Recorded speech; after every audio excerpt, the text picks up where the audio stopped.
નમસ્કાર બાળકો, સીએફટીની થિયરીના કેટલાક એમસીક્યુ પછી આપણે સોલ્વ કરાવીશું. એમાં તો શીખીશું જ, પણ આ એવા એમસીક્યુ કે જેમાં બધા પ્રશ્નો સોલ્વ કરવાનો આપણે પ્રયત્ન કરીએ.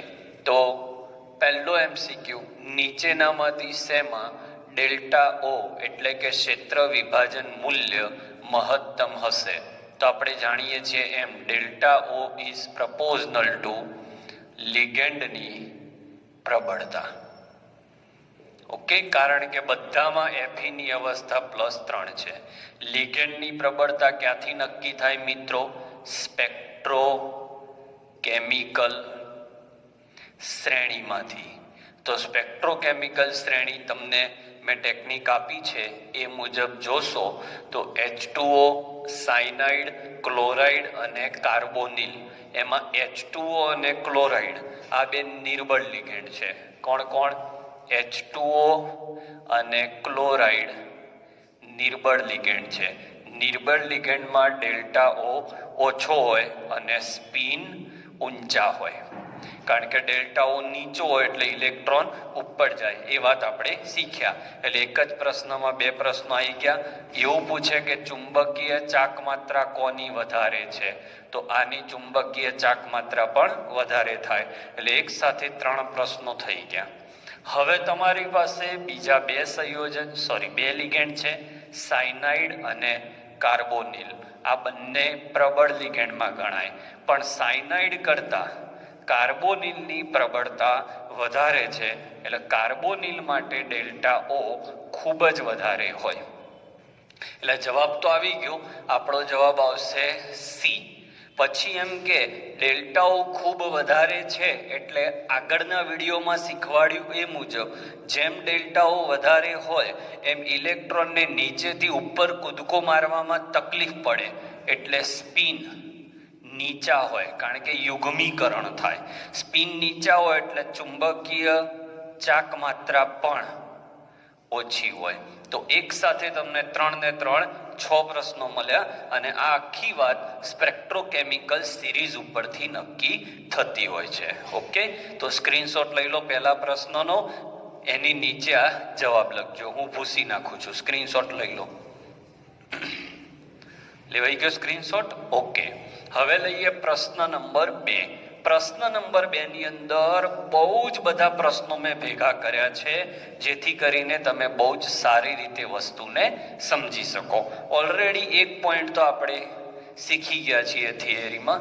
તમારી પાસે 4 લિગેન્ડ છે, L1, L2, L3 અને L4. આ ચારે તમને 4 રંગ શોષ્યા. જાંબલી જોતા રહેજો, લાલ, ત્રીજો નારંગી અને પીળો. તો પ્રશ્ન નંબર 1, જો એને આ 4 રંગ શોષ્યા હોય તો તે કયા રંગોનું ઉત્સર્જન કરશે? તો ઉત્સર્જન માટે તમારે પાઈ ચાર્ટ શીખવાડું છું. આ રંગો છે. ઓકે, આ તમારે યાદ રાખવાના છે. તો જો તમે જાંબલી રંગ શોષો તો જાંબલી રંગની સામે જે રંગ હોય એ તમારો ઉત્સર્જન રંગ થાય.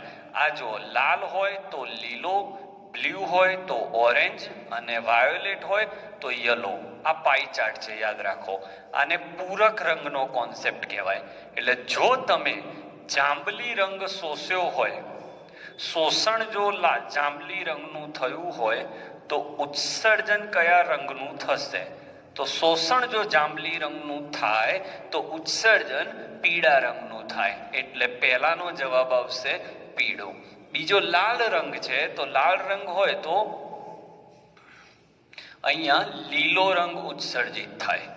ત્રીજું નારંગી છે, તો નારંગી રંગ મતલબ ઓરેન્જ, તો એની સામે બ્લુ. એટલે નારંગી રંગનું શોષણ થાય તો વાદળી રંગનું ઉત્સર્જન થાય, પૂરક રંગનું ઉત્સર્જન થાય. થિયરી છે આખી કે પૂરક રંગનું ઉત્સર્જન થતું હોય છે. બીજી પણ આની ખાસી બધી ચર્ચા, આ એક પ્રશ્નમાં હું રંગ વિશેની બધી માહિતી આપું છું. ચોથો પોઈન્ટ છે કે P પીળો રંગ શોષે છે. તો પીળો રંગ જો શોષે છે તો એના માટે જાંબલી રંગ ઉત્સર્જિત થાય. તો પહેલા પ્રશ્નનો જવાબ આ રીતે આપી શકાય કે કયો રંગ શોષાય તો કયો રંગ ઉત્સર્જિત થાય. એના માટે મેઘધનુષ્યના રંગ લખીને સામસામે એરો મારી દેવાના. ચલો પહેલા પ્રશ્નનો સ્ક્રીનશોટ લઈ લો. ઘણી બધી વાર લાગશે, એક જ પ્રશ્નમાં હું ઘણું બધું શીખવાડવાનો છું, એટલા માટે પહેલા પ્રશ્નનો સ્ક્રીનશોટ લઈ લો. બરાબર. હવે એમાં ને એમાં બીજો પ્રશ્ન છે. એમાં બીજો પ્રશ્ન છે. શું છે કે શેમાં ડેલ્ટા ઓ નું મૂલ્ય મહત્તમ હશે? હવે ડેલ્ટા ઓ નું મૂલ્ય મહત્તમ ક્યારે હોય? લિગેન્ડની પ્રબળતા વધારે હોય. હવે લિગેન્ડની પ્રબળતા વધારે ક્યારે હોય? તો મેં થિયરીમાં શીખવાડ્યું છે, લિગેન્ડની પ્રબળતા ચલે છે 1/λ. તો લેમ્ડાનો ક્રમ શું થાય? તો જાંબલીનો લેમ્ડા સૌથી ઓછો, જાની વા લી પી ના રા, એટલે પી ના અને રા, એટલે જાંબલી રંગવાળો લિગેન્ડ L1 છે, પીળા રંગવાળો L4 છે, નારંગી રંગવાળો L3 છે અને રાતો એટલે લાલ રંગવાળો L2 છે. બરાબર. એટલે આ લેમ્ડાનો ક્રમ થયો. તો એનર્જીનો ક્રમ એનાથી ઊંધો થાય, એટલે આવું આવે આન્સર. હવે સૌથી એનર્જી વધારે આની છે એટલે પ્રબળતાનો ક્રમ L1. સમજાય છે? જાંબલી રંગની તરંગ લંબાઈ સૌથી ઓછી એટલે એનો લિગેન્ડ સૌથી પ્રબળ. L1, L4, L3 અને L2. તો L1 સૌથી વધારે પ્રબળ હોવાથી એનો ડેલ્ટા ઓ સૌથી વધારે થાય. તો પ્રશ્ન નંબર 2 રંગ ઉપરથી લેમ્ડાઓ શોધતા શીખવાડ્યો. લિગેન્ડની પ્રબળતાનો ક્રમ ગોઠવો એ પણ આપણે શીખી લીધું. તો એક પ્રશ્નમાં આટલી બધી માહિતી તમને મળી ગઈ. કયો રંગ શોષે તો કયો રંગ ઉત્પન્ન થાય એના માટે મેં ચાર્ટ શીખવાડ્યો. લિગેન્ડની પ્રબળતા નક્કી કરવા માટે આ શીખવાડ્યું. ડેલ્ટાઓ મહત્તમ કોનો? તો જેનો લિગેન્ડ પ્રબળ. ડેલ્ટાઓ મહત્તમ હોય એટલે એની પાછળ બીજા 2 MCQ આવી જ જાય. ડેલ્ટાઓ વધારે હોય એટલે સ્પિન નીચા હોય અને ચુંબકીય ચાક માત્રા પણ નીચી હોય. એટલે એક સાથે 5 MCQ, 3, 4 અને કયા રંગનું ઉત્સર્જન થાય. ક્લિયર? એટલે એક એક પ્રશ્નની અંદર આટલી બધી માહિતી છે, લખતા રહેજો. હવે આનો સ્ક્રીનશોટ લઈ લો. હવે રંગ વિશે થોડીક વધારે માહિતી આપી દઉં. સ્ક્રીનશોટ લઈ લો આનો.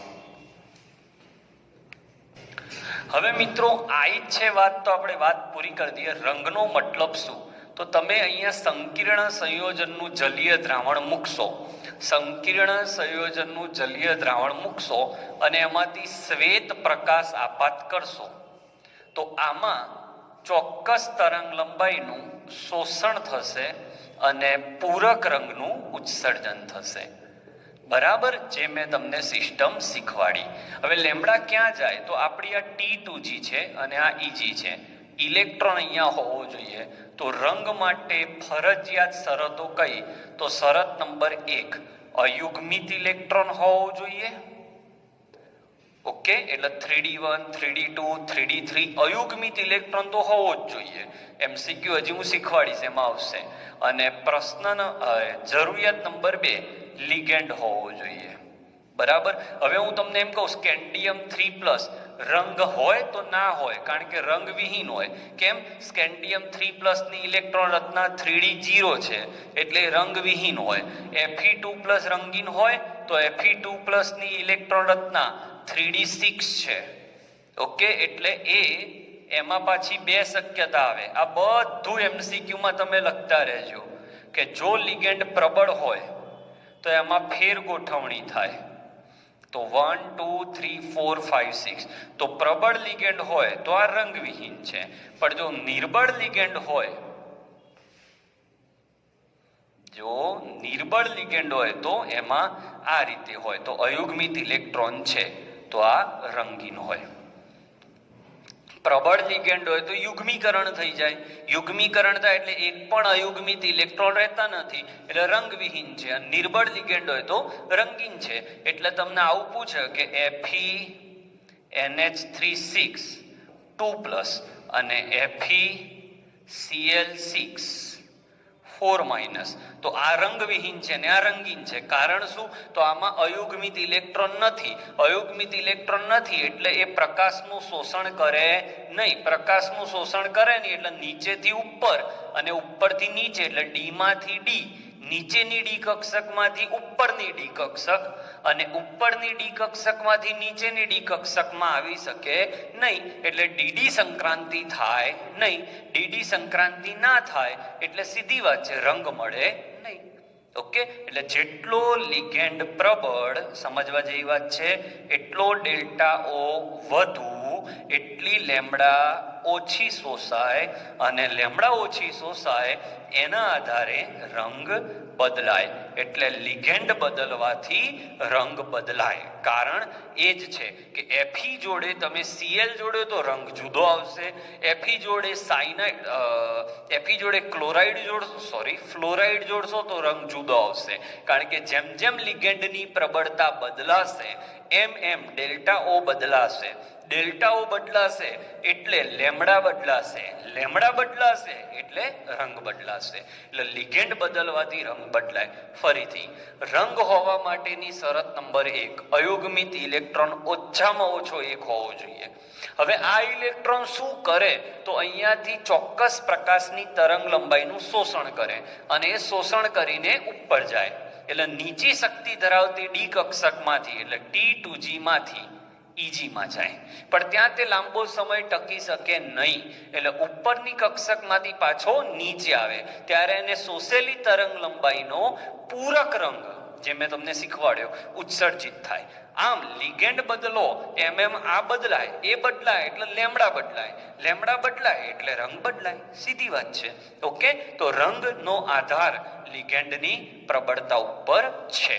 તમને હું પેમ્પલેટ મોકલ્યું છે, એમાં વાંચશો એટલે ક્લિયર થશે. ક્લિયર? તો રંગ હોવા, એમ કે નીચેનામાંથી કોણ રંગીન છે, કોણ રંગવિહીન છે, તો એક જ કોન્સેપ્ટ જોવાનો કે જે ધાતુ આયનની ઓક્સિડેશન અવસ્થા છે, શું એમાં અયુગ્મિત ઇલેક્ટ્રોન છે કે નહીં? જો અયુગ્મિત ઇલેક્ટ્રોન છે તો રંગીન છે અને અયુગ્મિત ઇલેક્ટ્રોન નથી તો રંગવિહીન છે. બીજો એક કોન્સેપ્ટ કે આટલો સ્ક્રીનશોટ લઈ લો એટલે રંગનો બીજો કોન્સેપ્ટ શીખવાડું. આટલું લખી લો પહેલા. ઓકે, બીજો એક સરસ કોન્સેપ્ટ બુકનો જ છે પણ સમજાવવો પડે એવો છે, બહુ મસ્ત કોન્સેપ્ટ છે કે કોપર સલ્ફેટ તમે એકલો લેશો તો આ સફેદ પાવડર છે. તમારા લેબની અંદર કોપર સલ્ફેટનો ડબ્બો હોય તો એ સફેદ પાવડર છે. પણ આ કોપર સલ્ફેટને જો હું પાણીમાં નાખું તો આ કોપર સલ્ફેટ 5 H2O બની જાય છે અને એ વખતે એ વાદળી રંગ આપે છે. તો કેવી રીતે આવું થયું? તો એનો સીધો અર્થ એ થયો કે જ્યારે કોપર સલ્ફેટ હતો ત્યારે એની જોડે અયુગ્મિત ઇલેક્ટ્રોન તો હતો પણ લિગેન્ડ નહોતો. જેવો તમે એને પાણીમાં નાખ્યો એટલે પાણી લિગેન્ડની જેમ વર્તે અને લિગેન્ડ આવે એટલે ક્ષેત્ર વિભાજન થાય. ક્ષેત્ર વિભાજન થાય આ રીતે, ક્ષેત્ર વિભાજન થાય પછી ઉપરથી નીચે, નીચેથી ઉપર ડીડી સંક્રાંતિ થાય અને ડીડી સંક્રાંતિ થાય તો જ રંગીન બને. એટલે બે શરતો મેં શીખવાડી દીધી. એક કે જો તમારી પાસે અયુગ્મિત ઇલેક્ટ્રોન હોય તો જ તે રંગીન હોય અને બીજું લિગેન્ડ પણ હોવો જોઈએ. અહીંયા લિગેન્ડ નહોતો તો રંગ નહોતો. જેવું પાણી આવ્યું, આગળ જે થિયરીઓ શીખવાડી હતી, પાણી લિગેન્ડ છે એટલે ડી કક્ષકોનું સમશક્તિત્વ નીકળી જાય એટલે ક્ષેત્ર વિભાજન થઈ જાય. બીજું એક સરસ ઉદાહરણ આપું કે TiH2O6 3+ જાંબલી રંગ છે પણ જો હું આને ગરમ કરું તો પાણી ઉડી જાય. પાણી ઉડી જાય એટલે ક્ષેત્ર વિભાજન રહે નહીં. કેમ ના રહે? કારણ કે પાણી લિગેન્ડ હતો પણ લિગેન્ડ તો ઉડી ગયો એટલે જેવો લિગેન્ડ જતો રહ્યો એટલે જે ક્ષેત્ર વિભાજન હતું એ બંધ થઈ ગયું, સમશક્તિત થઈ ગયું. સમશક્તિત થઈ ગયું તો આ ઘટના થાય નહીં એટલે ડીડી સંક્રાંતિ ના થાય અને ડીડી સંક્રાંતિ ના થાય એટલે રંગ વિહીન થઈ જાય. એટલે રંગ હોવા માટેની બે શરતો. તો રંગ વિશેના બધા જ કોન્સેપ્ટ આપણે શીખી લીધા. આ પ્રશ્નની નીચે આ બધા જ સ્ક્રીનશોટ લખી લેજો. ચલો, આ સાથે પ્રશ્ન 2 ના બધા જ કોન્સેપ્ટ પૂરા થયા. હવે પ્રશ્ન નંબર 3 શીખીએ. લઈ લો સ્ક્રીનશોટ. ચલો મિત્રો, પ્રશ્ન 3 બહુ જ સહેલો છે. શેમાં મહત્તમ સ્પિન જોવા મળશે? સ્પિન મહત્તમ ક્યારે હોય? તો જ્યારે અયુગ્મિત ઇલેક્ટ્રોન હોય. અયુગ્મિત ઇલેક્ટ્રોન ક્યારે હોય? જ્યારે ડેલ્ટા ઓ નું મૂલ્ય ઓછું હોય. ડેલ્ટા ઓ નું મૂલ્ય ઓછું હોય એટલે ઇલેક્ટ્રોન ઉપર કૂદકો મારે, એટલે ડેલ્ટા ઓ નું મૂલ્ય ઓછું હોય. ડેલ્ટા ઓ નું મૂલ્ય ઓછું ક્યારે હોય? જ્યારે લિગેન્ડ નિર્બળ હોય. તો આપેલા 3 માં સૌથી નિર્બળ લિગેન્ડ સી માં છે, એટલે આન્સર આવશે સી. નિર્બળ લિગેન્ડ હશે એટલે ડેલ્ટા ઓ નાનો હશે. ડેલ્ટા ઓ નાનો હશે એટલે ઇલેક્ટ્રોન કૂદકો મારશે, એટલે અયુગ્મિત ઇલેક્ટ્રોન વધશે. અયુગ્મિત ઇલેક્ટ્રોન વધશે તો સ્પિન વધશે. ક્લિયર? તો સ્પિન કોનો સૌથી વધારે? સૌથી ઓછો કે તો પ્રબળ લિગેન્ડ શોધવાનો.